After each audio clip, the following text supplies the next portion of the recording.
안녕하십니까, 레필입니다. 2월 2일이고요. 오늘은 다음 주 주중 시장이 영향을 받을 수 있는 소식들이 오늘 주말 동안 나왔고요.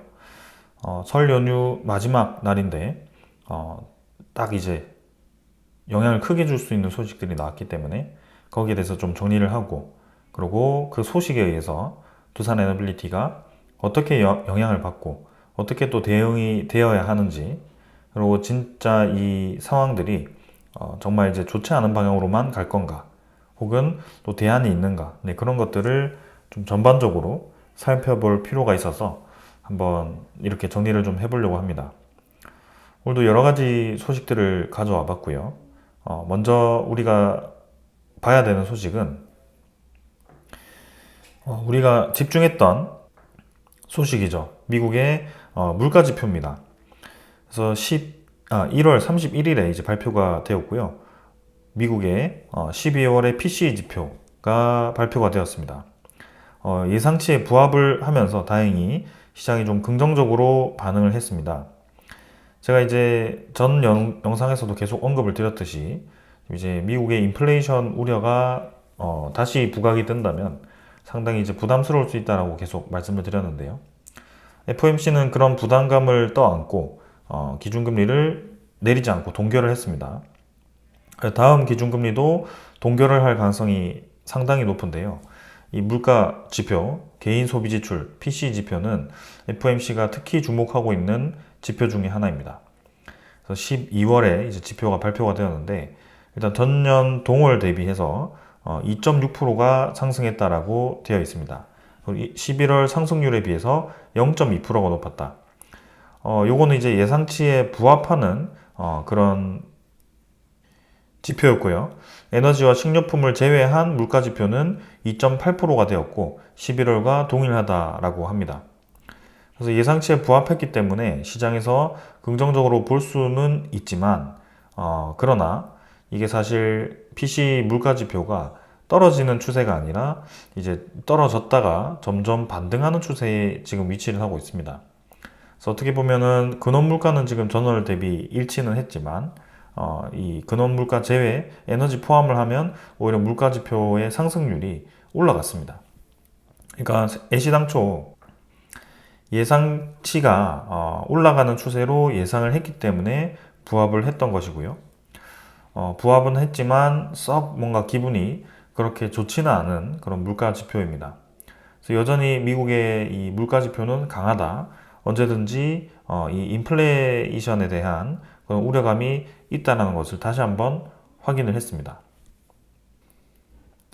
자, 그런데 이게 웬걸? 오히려 이제 우리나라 원 달러가 1455.7원까지 급등을 하면서 마무리가 되었습니다. 사실상 이제 PC 지표가 발표가 되었던 그 구간에서는 특별하게 환율이 움직임이 없었거든요. 근데 지금 갑작스럽게 환율이 급등을 했던 이 시그널이 나왔습니다. 이전에도 설 연휴 동안 갑자기 이제 환율이 한 단계 올라가는 그런 그림이 나왔고요. 지금 단계적으로 다시 한번 환율이 올라가기 시작하면서 어느덧 이제 1460원대까지 도달을 거의 했죠. 그래서 우리가 계속 주시를 하던 그 위험 구간이었던 1470원, 80원대를 또 향해서 가고 있는 좀 그런 상황입니다. 그리고 이제 채권 금리를 보더라도 미국의 10년물 채권 금리가 아직은 크게 오르지는 않았습니다. 다행히 유지는 하고 있지만 뭔가 이제 또 다시 올라갈 듯한 그런 모습이 좀 나와주고 있고요. 1년치로 보았을 때는 아직도 고점 위치에 도달을 했습니다. 위치를 하고 있습니다. 그래서 5년 내내 지금 이제 4%대 이상으로 지금 유지가 되고 있기 때문에 요거 자체가 지금 시장금리가 높고 계속 요게 시장금리가 높아지는 방향으로 향해 갔을 때는 기준금리를 내리기가 상당히 어려울 수밖에 없는 그런 상황이 됩니다. 그럼 또다시 이렇게 환율이 갑자기 올라가고 그 다음에 지금 환율이 올라간 이유 자체가 결국엔 미국의 달러 지표가 이렇게 급등을 한 것이기 때문입니다. 달러 지표가 107점 초반대 유지하다가 지금 108대로 다시 반등을 하였고요.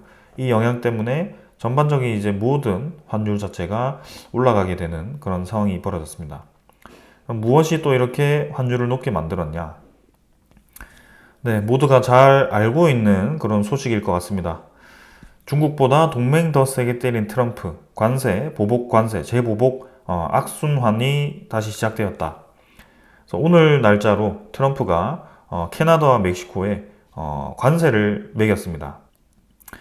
도널드 트럼프 미국 대통령이 4일부터 2월 4일이죠. 캐나다와 멕시코 수입품에 25%, 그다음에 중국산 제품에 10% 추가 관세를 부과하기로 했다. 캐나다, 멕시코, 중국은 나란히 보복 조치에 나서겠다라고 밝혔고 글로벌 관세 전쟁이 터지게 되었다. 이렇게 발표가 되었습니다. 지금 이 소식이 나오고부터 비트코인과 같은 그런 위험 자산에 대한 움직임들이 하락으로 전환이 되었고요. 나스닥도 이제 상승을 크게 하다가 금요일 밤에 하락으로 전환이 되었고 환율 또한 이제 급등을 하면서 진행이 되었습니다. 그래서 다음 주에 대한 시장에 가장 크게 영향을 줄 수 있는 소식이 오늘 날짜로 나왔고요. 생각보다 지금 강하게 트럼프가 나가기 시작합니다. 이게 트럼프 취임식 때 생각보다 이제 관세에 대해서 좀 유하게 진행을 하는구나. 시장에 좀 안정감을 주는구나. 단계적으로 관세를 이제 부과를 하겠구나. 이렇게 안도감을 내비쳤습니다. 그래서 우리가 이 환율이 원래 올라갔던 이유 자체가 트럼프에 대한 리스크 때문에 올라갔었고요. 그게 이제 좀 유하게 진행되다 보니까 원달러가 좀 많이 떨어졌었죠. 달러 지표도 떨어졌고요. 근데 그게 지금 다시 불이 붙기 시작합니다. 본격적으로 이제 캐나다, 멕시코, 중국부터 시작을 했고요. 이게 이제 전 세계적으로 확대될 가능성이 큽니다. 특히 한국 같은 경우는 대미 무역 수출이 많은 국가 중에 한 국가이기 때문에 지금 이제 캐나다, 멕시코, 중국 다음으로 이제 지정이 될 수 있는 그런 좀 위험 국가입니다. 그만큼 지금 우리나라가 직접적으로 타격을 받을 수도 있는 그런 상황이고 특히 멕시코에 대한 그런 수입품에 25% 관세가 붙었다는 것 자체가 지금 간접적으로 타격을 받고 있습니다. 왜냐하면 이 멕시코를 통해서 지금 우리나라 많은 기업들이 지금 이제 이 멕시코에 공장을 짓고 미국으로 수출하는 그런 상황인데 특히 자동차 업계, 그 다음에 가전 업계가 상당히 크게 타격을 받을 수밖에 없습니다. 이 관세를 부과한 이 명분 자체가 불법 이민자로 인한 주요 위협과 우리 시민을 죽이고 뭐 펜타닐 포함한 치명적 약물 때문이라고 이제 관세를 부과했다라고는 하지만 결국에는 다른 이제 의미가 있는 것 같고요. 미국의 이제 제조 산업을 키우기 위해서, 미국의 제조 산업을 우선시하기 위해서 멕시코와 같은 그런 값싼 국가에 투자를 해서 미국으로 우회 수출을 하지 말고 직접적으로 미국 내에 들어와서 생산을 하라라는 그런 이제 의미가 내포되어 있는 것으로 보여집니다. 그러면서 이제 이 값싸게 이제 수출을 하는 그런 국가들을 좀 견제하기 위함이다라고 생각도 좀 들고요. 근데 지금 멕시코와 캐나다가 지금 지지 않고 결국에는 보복 관세를 부과를 했습니다. 25%를 부과하겠다고 밝혔고요. 이게 이제 2월 4일까지 가봐야 알 것 같지만 이미 이제 트리거가 당겨졌기 때문에 월요일 장은 생각보다 이제 좋지 않게 흘러갈 가능성이 큽니다. 그래서 이미 물은 엎질러졌고 그럼 과연 이제 이게 어떤 영향을 줄까가 상당히 중요한 상황이 되었습니다.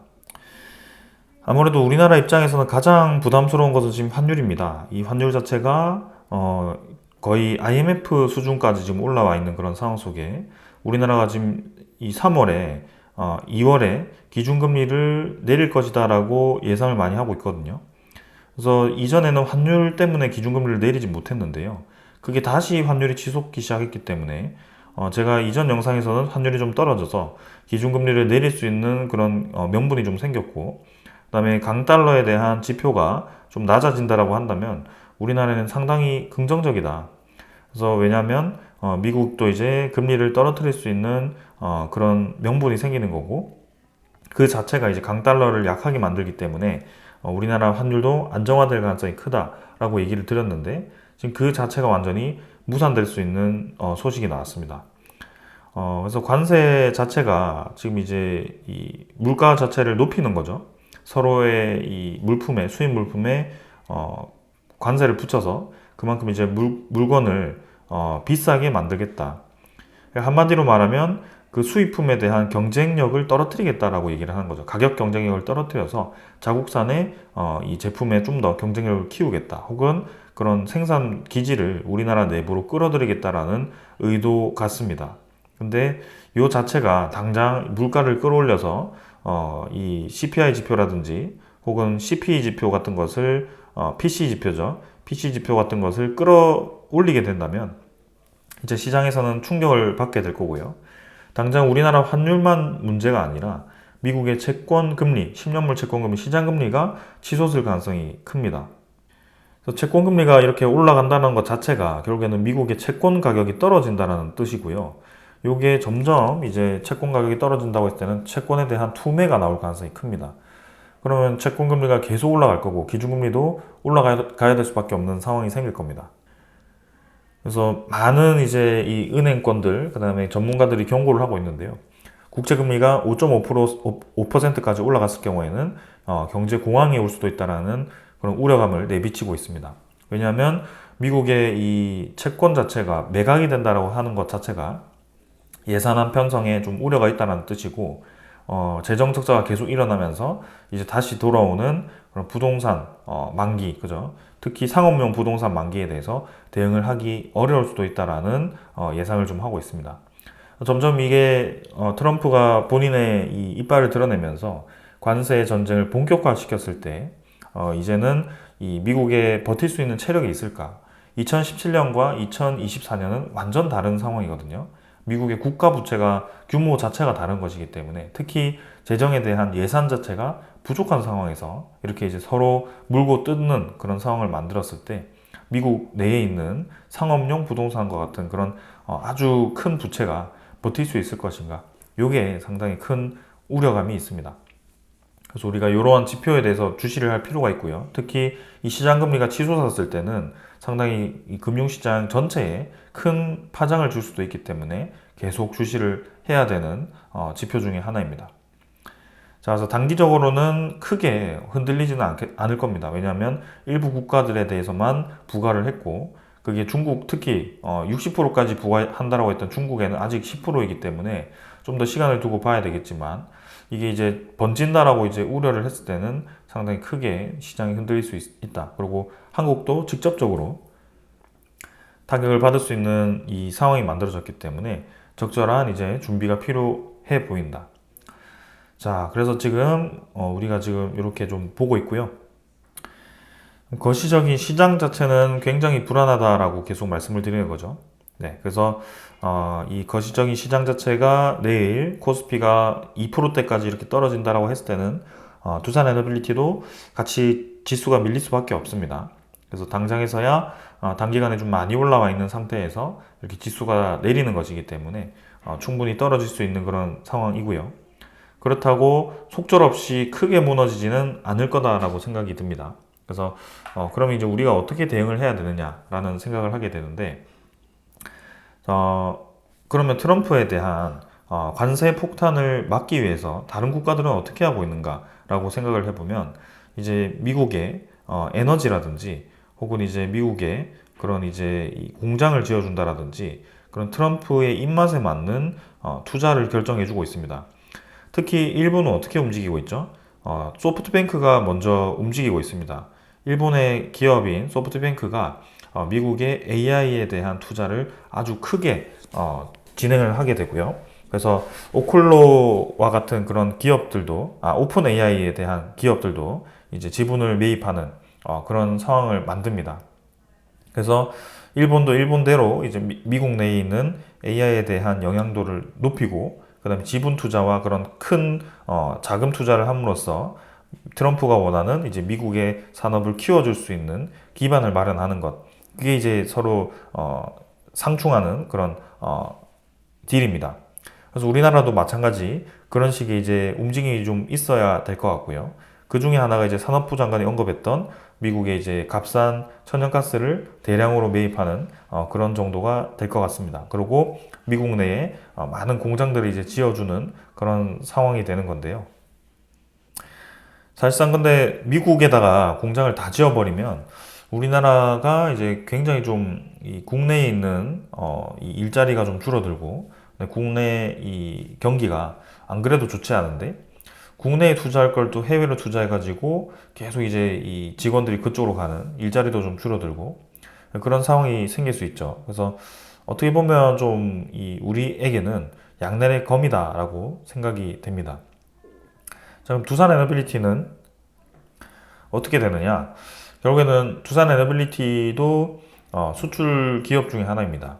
근데 미국에다가 직접적으로 지금 많이 수출을 하고 있지는 않죠. 근데 주요 산업 중에 하나가 또 이제 가스터빈과 SMR, 특히 최근에 미국 내에 있는 AI 붐이 일어남으로써 그 두 산업에 대한 수요가 에너지 수요가 급증을 하는 상황이 만들어졌습니다. 그러면 기자재를 많이 수입을 해야 될 텐데요. 그 부분에 대해서도 이제 트럼프가 주목을 하게 될 겁니다. 그리고 트럼프는 지금 반도체에 대한 수입을 눈여겨보고 있고 그런 것들을 이제 반도체 공장을 우리나라가 저기 IRA 법을 통해서 미국 내에 지어주는 그런 역할도 좀 했죠. 자, 그래서 지금 여러 가지로 이제 머리 아픈 상황이 생겼는데 그럼 두산 에너빌리티는 이 페이지를 보면 잘 알 수 있습니다. 요거는 이제 두산 에너빌리티가 3분기 실적 발표를 할 때 보여주었던 그런 장표고요. DTS 사업 현황입니다. DTS는 이제 미국 내에 있는 가스터빈 서비스 전문 자회사입니다. 네. 두산 에너빌리티가 가장 잘하는 것이 해외에 있는 알짜 기업들을 인수를 해서 그것을 이제 본인들의 기술력을 확보를 하고 또 그 전진 기지를 통해서 수출 경쟁력을 또 확보하는 그런 것을 굉장히 잘하거든요. 그래서 지금 보니까 일찌감치 이제 미국 내에 가스터빈 전문 회사가 지금 이제 위치를 하고 있습니다. 그래서 목표는 브랜드 인지도 제고 및 향후 DGT 미국 가스터빈 진출을 위한 전초 기지로 활용을 하겠다라고 되어 있습니다. 이게 사실 트럼프에 대한 그런 이 의도와 상당히 맞아 떨어지는 것이 결국에는 미국 내에서 생산을 하게 됩니다. 그죠? 지금 가장 중요한 것은 미국 내 생산을 원하고 있습니다. 그렇기 때문에 계속 관세를 통해서 상대 이 경쟁력을 떨어뜨리고 가격 경쟁력을 떨어뜨리고 그렇게 함으로써 기업이 이득을 보기 위해서는 오히려 미국 내에 공장을 지어야 되구나라고 인식시키기 위해서 진행을 하는 것인데 미국 내에 지금 생산 기지가 이미 두산 에너빌리티는 있습니다. 그러면 이것을 이제 DTS가 지금 규모가 얼마나 되는지를 우리가 좀 정확하게는 알기는 어렵지만 일단 이 정도 사진에서는 확인할 수 있듯이 뭐 그리 작은 규모는 아닌 것 같습니다. 그러나 이런 많은 이 수요를 감당하기 위해서는 미국 전역에 이제 이런 가스터빈과 SMR을 감당하기 위해서는 이러한 시설 투자가 반드시 필요할 거거든요. 그래서 우리가 이번에 체코에 있는 두산 스코다 파워를 지금 두산 에너빌리티가 어떻게 했는지를 보게 되면 대충 이제 이 DTS도 그림이 좀 그려지지 않을까라는 생각입니다. 결국에는 두산 스코다 파워를 체코 증시 내에 상장을 시킴으로써 투자금을 확보를 하고 시설 투자에 대한 진행을 하고요. 결국에는 체코 자국 내에 있는 산업을 활성화시켜주고 그 다음에 체코의 그런 이제 현지 기업을 더 키워줌으로써 그런 체코의 GDP도 증가시켜주는 역할을 해주고 우리나라 입장에서는 좀 이제 이 GDP라든지 성장률, 일자리 이런 면에서는 당장 손해를 본다라고 생각을 할 수도 있겠지만 결국에는 기업 전체가 성장할 수 있고 그 전초 기지를 활용해서 이제 수출 기회가 훨씬 더 커진다라고 생각했을 때는 좀 더 긍정적인 방향이 많지 않을까라는 생각입니다. 자, 그런 면에서 이 DTS라는 것도 결국에는 미국 내 증시에 상장을 할 수도 있지 않을까라는 그런 또 기대감을 가지고 있고 이 DTS를 활용해서 투자금을 확보한 다음에 시설 투자에 대한 또 준비를 하지 않을까. 특히 많은 이 전력 회사들이 최근에 이 기업들을 투자를 하고 있고 특히 에너지 사업에 투자를 많이 하고 있거든요. 그래서 이 DTS도 그런 식으로 큰 기업들의 투자를 받아서 진행할 수도 있는 그런 또 좋은 기회가 있지 않을까. 그런 면에서 보면 상당히 지금 두산 에너빌리티가 트럼프의 의도에 맞게 진행할 수 있는 발판이 마련되어 있다라고 저는 보고 있습니다. 그래서 기존에는 가스터빈, 고온 부품 재생 정비, 가스터빈 파트 공급, 그 다음에 스팀 터빈, 리트로핏인가요? 네, 이렇게 이제 진행을 했는데 향후 사업에는 이제 장기 서비스를 하고 그다음에 논 OEM GT 그 가스터빈 개선 공사를 하겠다. 그러니까 서비스를 위주로 그죠? 개선 공사라든지 서비스를 위주로 향후 사업을 확대를 하겠다라고 얘기를 하는 것 같습니다. 그래서 캘파인인가요? 캘파인과 비스트라 에너지, 듀크 에너지 등 북미 메이저 발전사가 이제 주요 고객이 될 거고요. 네, 이제는 가스터빈에 대한 수출이 아니라 미국 내에서 저런 장기 서비스를 함으로써 미국 에너지 산업에 한 역할을 하겠다라고 얘기를 하는 것 같습니다. 그래서 지금 2024년 7월에 서비스 제공 서비스 공장 건설을 했고요. 서비스 오퍼레이션 센터 구축을 통해서 지금 이렇게 이미 준비를 해놓은 상태입니다. 그래서 두산 에너빌리티가 상당히 주목을 많이 받고 있는 그런 상황입니다. 그리고 전체적인 이제 가스터빈에 대한 시장 자체가 성장을 하고 있죠. 그래서 두산 에너빌리티가 국외뿐만이 아니라 국내 시장도 상당히 주목을 받고 있다. 그리고 중동에 대한 그런 가스터빈 수요도 커졌기 때문에 해외 이제 이 OEM사 그죠? 뭐 G 일렉트릭이라든지 그런 뭐 여러 가지 한 3개 정도에 있는 그런 가스터빈의 좀 기술이 높은 이 주요 생산 메이커들이 캐파가 초과하고 있다. 그래서 이런 것 또한 두산 에너빌리티에 기회가 주어지고 있다. 이렇게 보시면 될 것 같습니다. 그래서 저는 지금 거시적인 시장은 상당히 좀 혼란스럽지만 두산 에너빌리티 자체로는 괜찮다라고 생각이 드네요. 자, 그리고 이제 소형 모듈 원전 시장이 2030년까지 71억 달러로 급성장을 한다. 그래서 상당히 이제 빠르게 이 소형 모듈 원전 시장도 증가를 할 거다라고 얘기를 하고 있고요. 구글, 아마존, 그 다음에 이런 빅테크 기업들이 데이터 센터용 발주를 증가시키고 있다. 전 세계 90개 이상 설계와 개발 진행 중이고요. 정부와 민간 투자가 확대되고 있다라고 얘기를 하고 있습니다. 그래서 24년에는 8조 7천억 원에서 연평균 3% 성장해가지고 23년에는 10조 4천억 그죠? 규모로 이제 확대해야 된다라고 얘기를 하고 있습니다. 잠깐 이제 딥시크라는 그런 저가형 이제 AI에 대한 효율성, 그래서 그런 하드웨어에 대한 회의감 이런 것들이 조금 이제 전력 관련 종목들을 끌어내리긴 했지만 결국에는 중장기로 보았을 때는 AI에 대한 시장 확대가 예상이 되고 오히려 중저가에 대한 그런 이 시장 확대가 진입 장벽을 낮춤으로써 많은 이제 기업들과 많은 국가들이 AI에 도전을 하게 만들었다. 그래서 미국 중심으로 흘러가던 그런 구도가 이제 전 세계적으로 퍼져나갈 가능성이 크고, 그죠? 그래서 서로 이 AI에 대한 기술력을 자립화하기 위해서 국가 안보를 위해서 이제 움직이는 그런 격이 될 거다. 결국에는 에너지와 비슷한 형국으로 간다라고 제가 말씀을 드렸고요.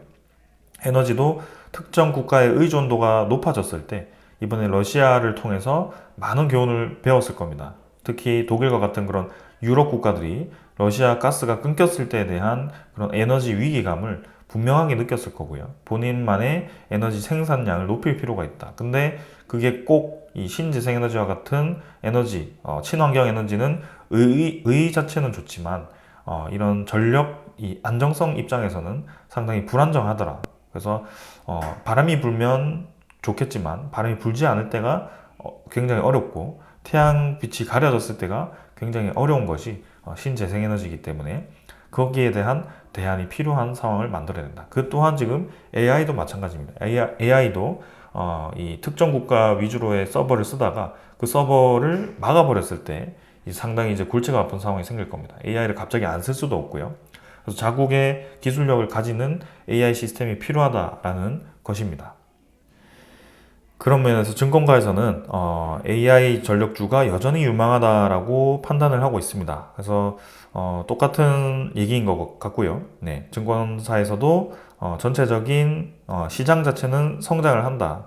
그래서 미국과 중국 간의 AI 투자 경쟁이 치열해지면서 AI 인프라 투자 속도가 향상되는 결과로 이어질 가능성이 높다라고 보고 있다. 그래서 장기적으로 수혜 시나리오가 유효한다라고 이미 얘기를 하고 있습니다.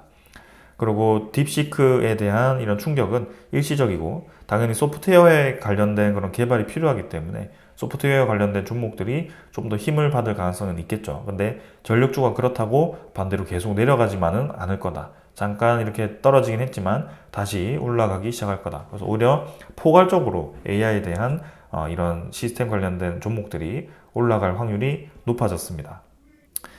그리고 이제 우리나라도 부랴부랴 이런 목소리가 나오기 시작합니다. 국내 여당 이제 의원이 20조 원 규모의 AI 민생 추경 진행해야 된다. 이렇게 이제 직접 얘기를 하였고요. AI에 대한 중요도가 이제 커진 만큼 이제 직접적으로 이런 인공지능에 대한 투자금을 대폭으로 늘려서 진행을 해야 된다라는 얘기가 나오기 시작합니다. 그래서 저 20조 원에는 당연히 전력 시스템도 되어 있을 거고요. 데이터 센터도 포함이 되어 있을 겁니다. 그래서 우리나라의 이제 대표적인 AI 하면 생각나는 기업이 네이버, 카카오밖에 없지만 사실 미국의 이 챗GPT라든지 구글 제미나이, 그다음에 혹은 중국의 딥시크와 비교를 했을 때는 상당히 이제 성능이 떨어지는 그런 현실은 자명한 사실입니다. 그래서 그것을 좀 이제 자립하기 위해서는 그 두 기업을 중심으로 해서 그러고 혹은 스타트업 중심으로의 그런 이제 AI 투자가 당연히 필요하고요.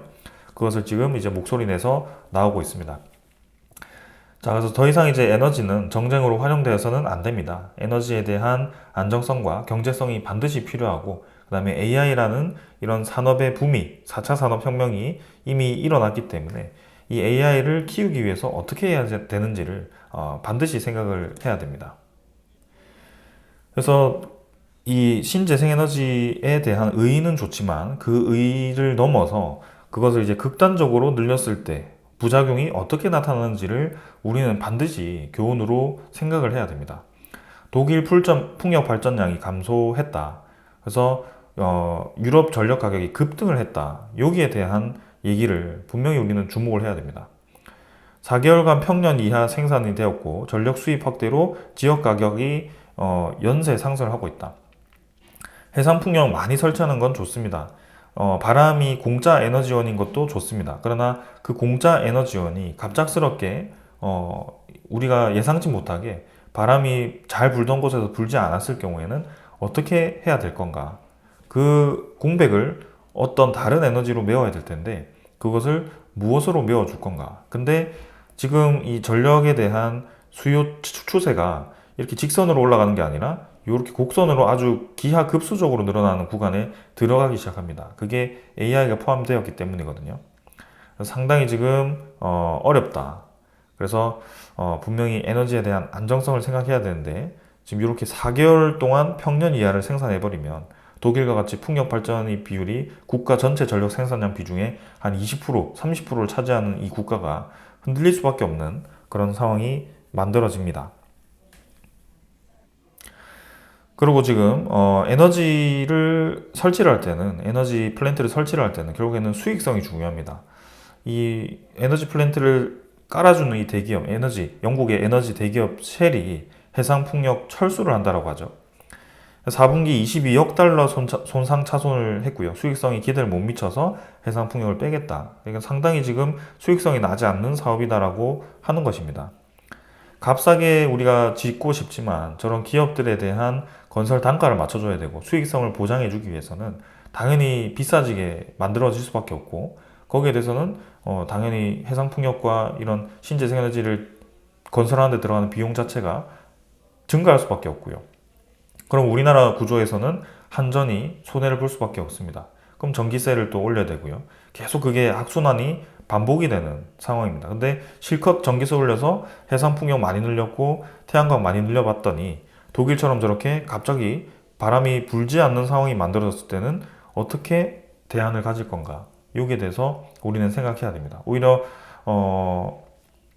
친환경 하다가 경제성을 완전히 잃어버리고 이제 에너지에 대한 이제 불안감을 가지고 우리나라 내부에 있는 기업들이 해외로 오히려 빠져나가게 만들 수 있는 또 좋지 않은 정책이 될 수 있기 때문에 이 부분에 대해서도 반드시 짚고 넘어가야 됩니다.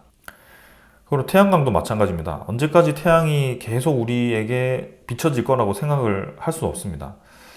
우리나라 내에 있는 원전 사고에 대해서 굉장히 민감한 사람들이 많죠. 특히 뭐 후쿠시마 바로 옆에 있는 국가가 그런 큰 사고가 벌어졌기 때문에 저도 불안하기도 합니다. 근데 이 태양과 같은 에너지도 결국에는 만약의 사태를 우리가 생각할 수밖에 없습니다.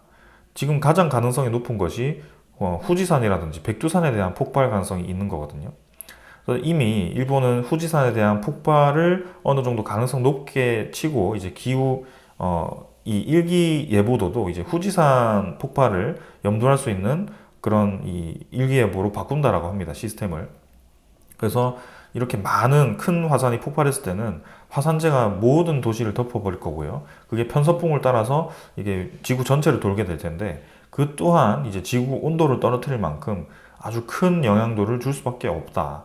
그러면 태양광에 대한 효율이 갑작스럽게 떨어질 텐데 우리나라의 목표, 그죠? 야당이 주장하는 목표치인 아리백을 위해서 우리나라 2040년까지 재생에너지 비중을 40%까지 늘려놨는데 그게 갑자기 저렇게 화산 폭발로 인해서 풍력 터빈에 화산재가 끼고 그 태양광 패널 위에 화산재가 계속 쌓이고 그런 상황이 생겼을 때 40%에 대한 공백을 메울 수 있느냐, 이런 것들을 우리가 생각할 수밖에 없습니다.